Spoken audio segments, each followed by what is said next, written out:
ќе се набавуваат 4 амбулантни возила за општина Струмица, општина Валандово, Гевгелија и Радовиш.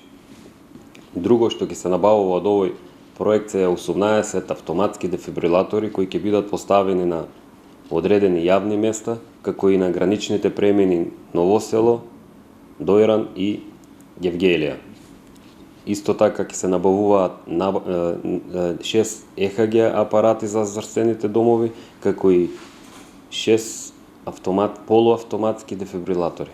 Значи, освен набавката на опремата што ќе биде за југоисточниот регион, предвидени се и обуки за луѓето во југоисточниот регион, како и за медицинскиот персонал. Вкупно се предвидени 60 обуки.